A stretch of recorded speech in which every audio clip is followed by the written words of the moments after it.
Welcome students. Today we are going to discuss about a transistor. Students, आज हम discuss करेंगे transistor के बारे में. आपने पीएन जंक्शन डायोड अगर समझ लिया है अच्छे से तो हम ट्रांजिस्टर को अच्छी तरीके से समझ सकते हैं. After having a good knowledge of the working of the diode, which is a single PN junction, let us try to connect two PN junctions which make a new component called transistor. A transistor is a three-terminal semiconductor device that regulates voltage or current flow and acts as a switch or gate for signals. Transistor एक तीन terminal device है जो current और voltage के flow को regulate कर सकता है और एज अ स्विच और गेट बिहेव कर सकता है इलेक्ट्रिकल सिग्नल्स के लिए. So first we will learn why we need transistors. तो हम समझेंगे क्यों हमें ट्रांजिस्टर की ज़रूरत है. Suppose that you have a FM receiver which grabs the signal you want. The received signal which obviously be weak due to the disturbances it would face during its journey. Now if this signal is read as it is, you cannot get a fair output. Hence we need to amplify the signal. Amplification means increasing the signal strength. देखिए students, अगर आपके पास एक FM receiver है जो एक signal को receive करता है और जब सिग्नल ट्रैवल होता है डिफरेंट मीडियम से तो उसमें डिस्टर्बेंसेस ऐड होते हैं और फाइनली अगर ऐसा डिस्टर्ब्ड सिग्नल आप रिसीव करोगे तो आपको जो आउटपुट मिलेगा वो अच्छा नहीं मिलेगा. तो यहाँ पे हमें एम्प्लीफिकेशन करनी पड़ती है. Amplification means increasing the signal strength. ये जो सिग्नल जो डिस्टोर्ट हुआ है, डिस्टर्ब हुआ है, उसकी स्ट्रेंथ को इंक्रीज करना, that is called amplification. This is just an instance. Amplification is needed wherever the signal strength has to be increased. This is done by a transistor. A transistor also acts as a switch to choose between available options. It also regulates the incoming current and voltage of the signals. तो ये एक case बताया हमने, amplification की requirement बताई. तो यहाँ पे हम ट्रांजिस्टर का यूज़ करके एम्प्लीफिकेशन कर सकते हैं. और उसके अलावा जब हमें एक या ज़्यादा ऑप्शंस हो और वहाँ से हमें एक पर्टिकुलर ऑप्शन को सिलेक्ट करना है तब हम ट्रांजिस्टर को एज अ स्विच यूज़ कर सकते हैं. और ये ट्रांजिस्टर जो इनकमिंग करंट वोल्टेज के सिग्नल से उनको रेगुलेट भी कर सकता है. So now first we discuss construction details of a transistor. अब हम ट्रांजिस्टर के कंस्ट्रक्शन के बारे में जानेंगे. The transistor is a three terminal solid state device which is formed by connecting two diodes back to back. Hence it has got two PN junctions. Three terminals are drawn out of the three semiconductor materials present in it. This type of connection offers two types of transistors. They are PNP and NPN, which means an N-type material between two P-types and other is P-type material between two N-types respectively. तो students, transistor जो एक three terminal device है, three terminal solid state device है जो दो diode को back to back connect करने से बनता है. तो ऐसे ट्रांजिस्टर में दो पीएन जंक्शन होते हैं और तीन टर्मिनल वहाँ से हम बाहर निकालते हैं. और जो दो टाइप के ट्रांजिस्टर्स के कंस्ट्रक्शन पॉसिबल है वो दो टाइप है, पीएनपी और एनपीएन. पीएनपी में क्या होगा, N type material switch sandwich होगा दो पी टाइप मटेरियल के बीच में. और एनपीएन ट्रांजिस्टर में क्या होगा, एक P type semiconductor material sandwich होगा दो एन टाइप मटेरियल के बीच में. So the construction of transistor is as shown in figure which explains the idea discussed above. तो हमने जो भी डिस्कस किया कि कैसे एक पी टाइप को दो एन टाइप मटेरियल के बीच में सैंडविच करना है जिससे कि एनपीएन ट्रांजिस्टर बनेगा, और कैसे एक एन टाइप सेमीकंडक्टर मटेरियल को दो पी टाइप सेमीकंडक्टर मटेरियल के बीच में सैंडविच करना है, वो हम इस फिगर से थोड़ा हम आइडेंटिफाई कर सकते हैं. The three terminals drawn from the transistor indicate emitter, base and collector terminals. They have fair functionality is discussed below. तो स्टूडेंट्स जो 3 टर्मिनल हम बाहर निकालेंगे उनका लेबलिंग होगा एमिटर, बेस एंड कलेक्टर। तो वो एमिटर, बेस, कलेक्टर की फंक्शनैलिटी कैसे रहेगी, उसकी डिटेलिंग क्या होगी, वो हम अभी समझेंगे। First, emitter. The left hand side of the above shown structure can be understood as emitter. तो स्टूडेंट्स हमने जो ऊपर की फिगर देखी उसमें जो लेफ्ट साइड का जो पोर्शन है उसको हम एमिटर बोलेंगे। This has a moderate size and is heavily doped as its main function is to supply a number of majority carriers either electrons or holes. तो आप ऊपर की फिगर में देखिए थोड़ा रिवाइंड करके, तो आपको एमिटर जो है वो मॉडरेट साइज़ का दिखेगा। मॉडरेट यानी मीडियम साइज़, कि जैसे कि बेस जो बीच का मटेरियल है और जो राइट साइड का मटेरियल है वो उनके बीच में उसकी साइज़ होगी, उसकी फिज़िकल साइज़ जो है वो बेस से थोड़ी बड़ी होगी और कलेक्टर से थोड़ी छोटी होगी। और दूसरी बात, it is heavily doped.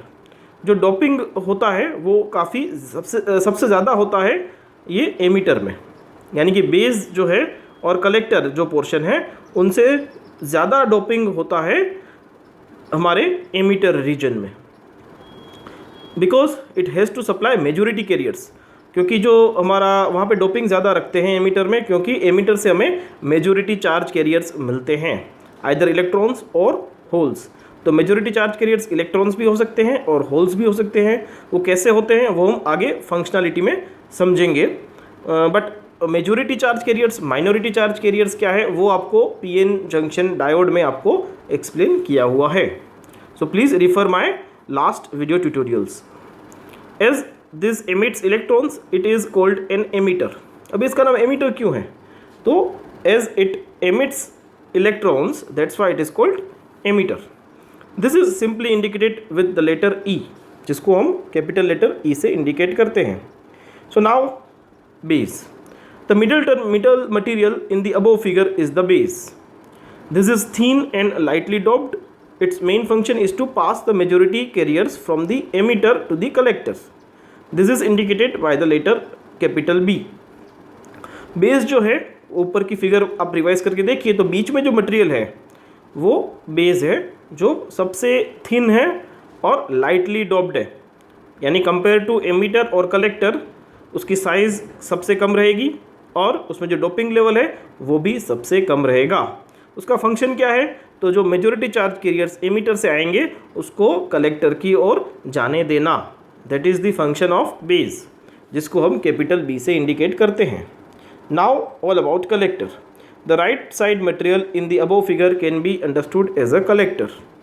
It's name implies its function of collecting the carriers. This is a bit larger in size than emitter and base. It is moderately doped. This is indicated by the letter C. तो collector क्या है students, जो आपको ऊपर की figure थोड़ा जो आप रिवाइज करके देखेंगे तो वहाँ पे आपको राइट साइड में जो फिजिकल पोर्शन दिखेगा जिसकी साइज़ सबसे ज़्यादा है वो है आपका कलेक्टर। उसका काम क्या है, तो जो मेजॉरिटी चार्ज कैरियर्स एमिटर से होके बेस से होके आएंगे उसको कलेक्ट करना। जैसे मैंने बताया उसकी physical size compare to base और एमिटर सबसे ज़्यादा है और उसका जो डोपिंग लेवल है वो बेस से ज़्यादा रहेगा और एमिटर से डोपिंग लेवल उसका कम रहेगा। और कलेक्टर जंक्शन को हम कैपिटल सी लेटर से इंडिकेट करते हैं। तो स्टूडेंट्स अभी हम यहाँ पे सिम्बल्स के बारे में देखेंगे। एनपीएन और पीएनपी ट्रांजिस्टर के यहाँ पे सिम्बल बताए हुए हैं और यहाँ पे हमें सिंबल की थोड़ी डिटेलिंग भी दी हुई है। The arrowhead in the above figures indicated the emitter of a transistor. तो यहाँ पे देखो फिगर में जहाँ पे एरोहेड है देखिए वो एमिटर टर्मिनल पे ही है, ठीक है। अगर एनपीएन ट्रांजिस्टर है तो एरो मार्क है, इट इज़ कमिंग आउटवर्ड्स, और अगर आपका पीएनपी ट्रांजिस्टर का सिंबल है तो एरो मार्क जो है it is going towards the base, ठीक है। एनपीएन ट्रांजिस्टर में coming out of the base and PNP transistor में it is going inwards to the base. As the collector of a transistor has to dissipate much greater power, it is made large. Due to the specific functions of emitter and collector, they are not interchangeable. Hence the terminals are always to be kept in mind while using a transistor. तो students यहाँ पे एक बहुत अच्छी आपको एक बात बताई है कि एमीटर और कलेक्टर वैसे तो उनका वो आइदर पी टाइप होंगे या आइदर एन टाइप होंगे, बट वो इंटरचेंजेबल नहीं है, बिकॉज जो कलेक्टर है उसका थोड़ा कंस्ट्रक्शन डिटेल्स अलग है और एमीटर का भी कंस्ट्रक्शन डिटेल्स अलग है, तो वहाँ पे हम उसको इंटरचेंज नहीं कर सकते हैं। और जब हम ट्रांजिस्टर को कोई सर्किट में कनेक्ट करेंगे तब हमें ये ध्यान में रखना होगा कि कौन सा टर्मिनल एमीटर है और कौन सा कलेक्टर है। In practical transistor there is a notch present near the emitter lead for identification. The PNP and NPN transistors can be differentiated using a multimeter. The following figure shows how different practical transistors look like. तो students यहाँ पे हमें practical transistor के बारे में एक बहुत ही important बात बताई है। जो हमें फिगर में दिख रहे हैं वो दे आर दी ट्रांजिस्टर्स। जो हमारा एमीटर टर्मिनल है वहाँ पे हमें एक नॉच दिखाई देगा, जो आप देख सकते हो फिगर में कि एमीटर जहाँ पे होगा वहाँ पे नॉच आपको इंडिकेट किया हुआ है। तो ऐसे आप आइडेंटिफाई कर सकते हो एमीटर टर्मिनल को। We have so far discussed the constructional details of a transistor, but to understand the operation of a transistor, first we need to know about the biasing. अभी हम स्टूडेंट्स कंस्ट्रक्शन को detail में discuss करने के बाद अभी हम आगे बढ़ेंगे उसका ऑपरेशन समझने के लिए। ऑपरेशन समझने से पहले सबसे पहले हमें ट्रांजिस्टर की बायसिंग के बारे में जानना ज़रूरी है। As we know that a transistor is a combination of two diodes, we have two junctions here. As one junction is between the emitter and base, that is called as emitter base junction, and likewise the other is collector base junction. तो students हमें यहाँ पे transistor में दो junctions बताए हुए हैं।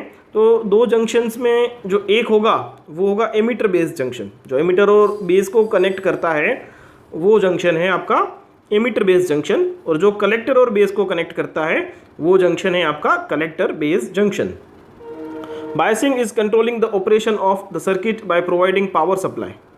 The function of both the PN junctions is controlled by providing bias to the circuit through some DC supply.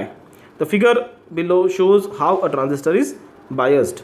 तो बायसिंग यानी क्या? तो सर्किट के ऑपरेशन को कंट्रोल करने की जो बात होती है वो हम बायसिंग से करते हैं। तो बायसिंग के लिए हमें यहाँ पे नीचे फिगर में बताया हुआ है कि कैसे हम बायसिंग प्रोवाइड करते हैं।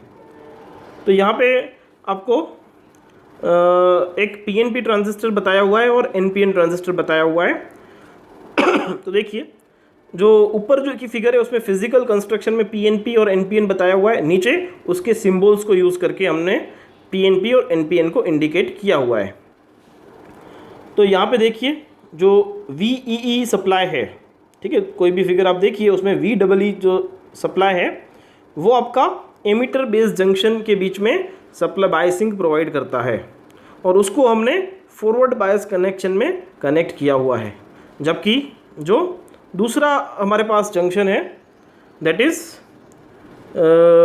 NP और PN, तो वहाँ पे हमने VCC सप्लाई कनेक्ट किया हुआ है जो according to the connection reverse bias में दूसरे जंक्शन को रखता है। देखिए आपको फॉरवर्ड बायस क्या है वो पता है। Forward bias means P connected to the positive terminal of the battery and connected to negative terminal of the battery. तो यहाँ पे जो VEE सप्लाई है वो पर्टिकुलर एक जंक्शन को फॉरवर्ड बायस में कनेक्ट करता है जो है आपका एमिटर बेस जंक्शन, और जो VCC सप्लाई है वो कलेक्टर बेस जंक्शन को रिवर्स बायस में कनेक्ट करता है। So by having a look at the above figure, it is understood that the N-type material is provided negative supply and P-type material is given positive supply to make the circuit forward bias. The N-type material is provided positive supply and P-type material is given negative supply to make the circuit reverse bias. By applying the power, the emitter base junction is always forward biased as the emitter resistance is very small. The collector base junction is reverse biased and its resistance is a bit higher.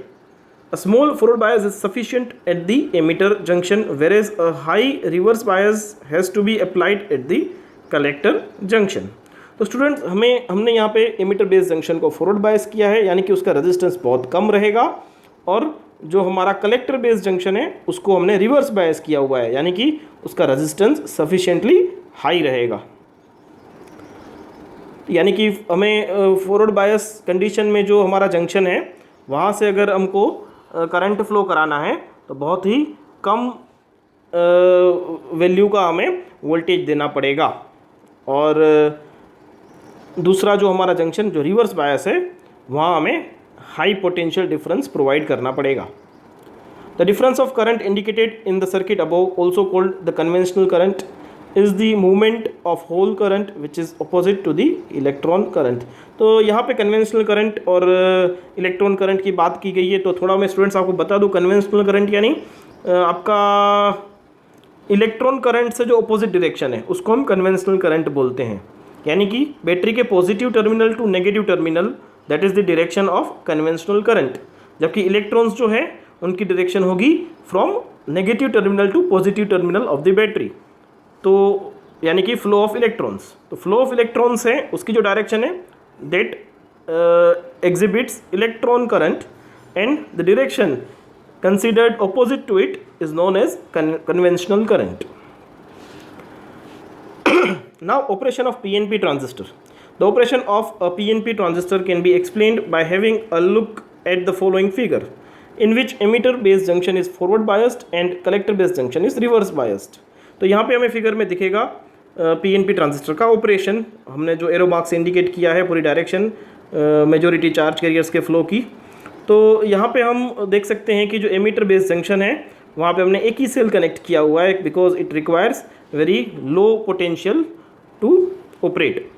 That indicates that P N junction, यानी कि ammeter based junction जो है हमारा वो forward bias condition में है, और collector based junction जहाँ हमने 3 सेल कनेक्ट किया है जिसको हमने VCC से इंडिकेट किया हुआ है, वो हमारा कलेक्टर बेस्ड जंक्शन को रिवर्स बायस कनेक्शन में कनेक्ट करता है। हमने VEE के साथ भी एक एमीटर कनेक्ट किया है और VCC के साथ भी हमने एक एमीटर कनेक्ट किया हुआ है, specially it is milli ammeter.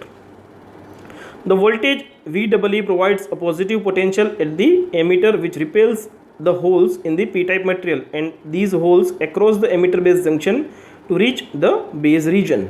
तो स्टूडेंट्स यहाँ पे क्या होगा, जैसे ही हम VEE सप्लाई प्रोवाइड करेंगे, आपका एमीटर बेस्ड जंक्शन जो फॉरवर्ड बायस कंडीशन में था वहाँ से मेजॉरिटी चार्ज कैरियर्स जो होंगे, यानी कि पी टाइप मटेरियल में होल्स होंगे और हमने उसको फॉरवर्ड बायस किया हुआ है, तो यानी कि पॉजिटिव पोटेंशियल पे रखा है, तो वहाँ से होल्स जो होंगे वो रिपेल होंगे, because similar charge repel each other. तो वहाँ रिपेल होके वो बेस की ओर आगे बढ़ेंगे, और बेस जो सबसे लाइटली डॉप्ड है वहाँ पे ये होल्स के साथ कुछ फ्री इलेक्ट्रॉन्स रिकम्बाइन होंगे, और बाकी के जो हमारे होल्स हैं वो रीच होंगे कलेक्टर की ओर, यानी कलेक्टर से वो कलेक्ट होंगे।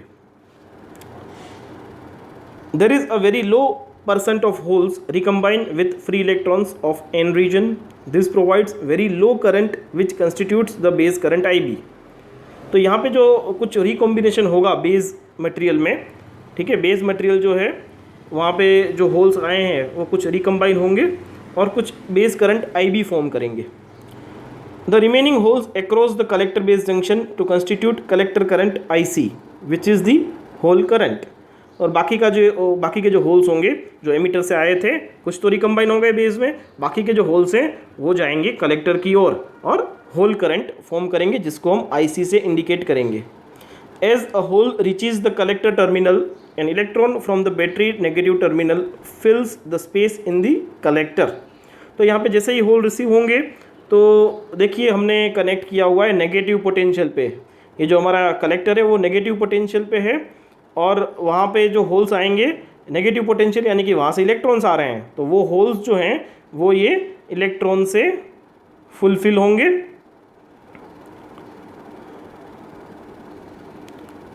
ठीक है, where each electron entering the positive terminal of VEE is replaced by a hole by moving towards the emitter junction. This constitute emitter current IE। तो जैसे ही यहाँ पे कलेक्टर साइड पे होल्स और VCC सप्लाई से जो इलेक्ट्रॉन्स आ रहे हैं वो रिकम्बाइन होंगे, वैसे ही जो होल्स हैं वो VEE सप्लाई से यहाँ पे एमिटर में एमिट होंगे। तो ऐसे हमारा एमिटर करंट IE फॉर्म होगा। तो हमने अभी समझा कि कैसे कलेक्टर करंट, बेस करंट और कलेक्टर करंट, बेस करंट और एमिटर करंट फॉर्म होता है. Hence we understand that the conduction in a PNP transistor takes place through holes. The collector current is slightly less than the emitter current. The increase or decrease in the emitter current affects the collector current. तो यहाँ पे हमने PNP transistor में देखा कि holes, कैसे holes के through हमारा करंट का कंडक्शन होता है और कलेक्टर करंट स्लाइटली लेस है compare to emitter current and the increase or decrease in emitter current affects the collector current. जैसे ही आप एमिटर करंट में कुछ इंक्रीज या डिक्रीज करोगे वो कलेक्टर करंट को अफेक्ट करेगा. Now we understand operation of NPN transistor. The operation of an NPN transistor can be explained by having a look at the following figure in which emitter based junction is forward biased and collector based junction is reverse biased. तो NPN transistor में भी same हमारा जो emitter based junction है उसको हम forward bias करेंगे VEE supply provide करके, और जो हमारा बेस कलेक्टर जंक्शन है उसको हम रिवर्स बायस कनेक्ट करेंगे थ्रू VCC, और हमने दोनों जगह पे मिली एमीटर को कनेक्ट किया हुआ है.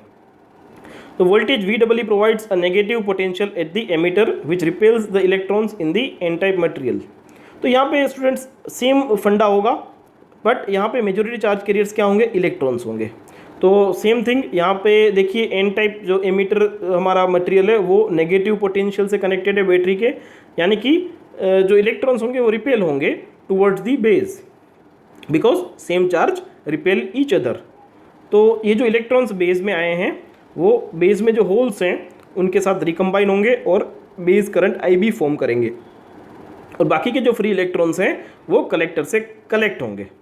और सेम थिंग यहाँ पे हमारा जो कलेक्टर का एन टाइप मटेरियल है वो पॉजिटिव पोटेंशियल से कनेक्टेड है, यानी वहाँ से होल्स के साथ ये फ्री इलेक्ट्रॉन्स रिकम्बाइन होंगे, और जैसे ये रिकॉम्बिनेशन होगा way at the same time VEE में से दूसरे फ्री इलेक्ट्रॉन्स एमीटर में एमिट होंगे.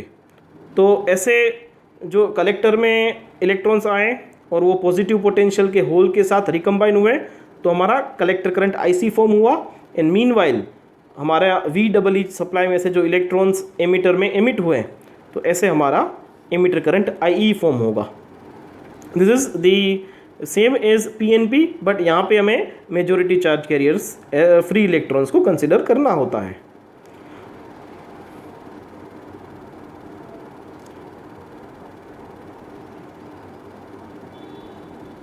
मेन जो ये दो फिगर NP और PNP ट्रांजिस्टर के वर्किंग की थी उसमें एक बात आप थोड़ा नोट करें, द डायरेक्शन ऑफ करंट. देखो यहाँ पे अगर NPN ट्रांजिस्टर की बात करें तो डायरेक्शन IE की क्या है, आउटवर्ड है, IC की इनवर्ड है और IB की भी इनवर्ड है. और यहाँ पे अगर PNP ट्रांजिस्टर की बात करें तो यहाँ पे IE करंट इनवर्ड है और IB और IC करंट आउटवर्ड है, बिकॉज ये जो हमारा करंट का डायरेक्शन है IE, IB और IC का, वो हमने कन्वेंशनल करंट की डायरेक्शन ली हुई है, यानी कि ऑपोजिट टू दी इलेक्ट्रॉन्स. और जो हमारे इलेक्ट्रॉन्स की डायरेक्शन है वो हमने एरो मार्क से इंडिकेट की हुई है.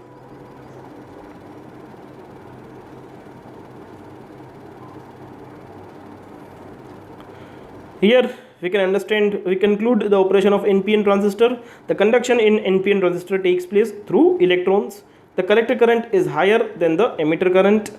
The increase or decrease in emitter current affects the collector current. तो यहाँ पे जो कंडक्शन होता है वो इलेक्ट्रॉन्स की वजह से होता है NPN ट्रांजिस्टर में, और जो कलेक्टर करंट होगा वो एमिटर करंट से थोड़ा हाई होगा, और एमिटर करंट में कुछ भी इंक्रीज या डिक्रीज होगा वो कलेक्टर करंट को अफेक्ट करता है. Now advantages, there are many advantages of a transistor such as high voltage gain, lower supply voltage is sufficient, most suitable for low power applications, smaller and lighter in weight, mechanically stronger than vacuum tubes, no external heating required like vacuum tubes, very suitable to integrate with resistors and diodes to produce ICs. तो students ये जो हमारे पास advantages है उसमें जो first है कि high voltage gain, ठीक है, वो हम आगे समझेंगे कि गेन होता क्या है हमने हमारे नेक्स्ट वीडियो ट्यूटोरियल में. Lower supply voltage is sufficient, हमने देखा कि VCC और VEE जो सप्लाई वोल्टेज है उसका लेवल बहुत कम रहता है. लोअर पावर एप्लीकेशंस के लिए वो सूटेबल है, और लाइट वेट है, स्मॉल है, और वैक्यूम ट्यूब जो पहले सेम फंक्शन परफॉर्म करते थे उनसे ये मैकेनिकली स्ट्रॉन्ग है. और हमें एक्सटर्नल कोई हीटिंग देने की ज़रूरत नहीं है जैसे हमें वैक्यूम ट्यूब में देनी होती थी। और वो रजिस्टर्स और डायोड्स के साथ काफ़ी अच्छी तरीके से इंटीग्रेट हो जाते हैं ICs, integrated chips provide, integrated circuits provide करने के लिए। So there are few disadvantages also, such as it can not be used for high power applications due to lower power dissipation, they have lower input impedance and they are temperature dependent. तो students यहाँ पे हमें तीन disadvantage के बारे में भी बताया हुआ है या लिमिटेशंस के बारे में बताया हुआ है ट्रांजिस्टर के। एक, वो हाई पावर एप्लीकेशंस के लिए नहीं है बिकॉज वो ज़्यादा पावर को डिसिपेट नहीं कर सकते हैं। और दूसरा, उनका जो इनपुट इम्पीडेंस है वो कम है, वो इम्पीडेंस मैचिंग जो एक प्रोसेस है तो उसमें उसका हमें इनपुट इम्पीडेंस जो मिलता है वो कम मिलता है। वो आप थोड़ा आगे के वीडियो ट्यूटोरियल में समझेंगे कि इम्पीडेंस मैचिंग क्यों ज़रूरी है। और तीसरा, दे आर टेम्परेचर डिपेंडेंट, क्योंकि टेम्परेचर डिपेंडेंट कोई भी सेमीकंडक्टर मटेरियल है वो टेम्परेचर डिपेंडेंट रहता है। तो यहाँ पे टेम्परेचर की जो इफ़ेक्ट है वो हमें देखने को मिल सकती है। So students, this is all about basics of transistor. Thank you.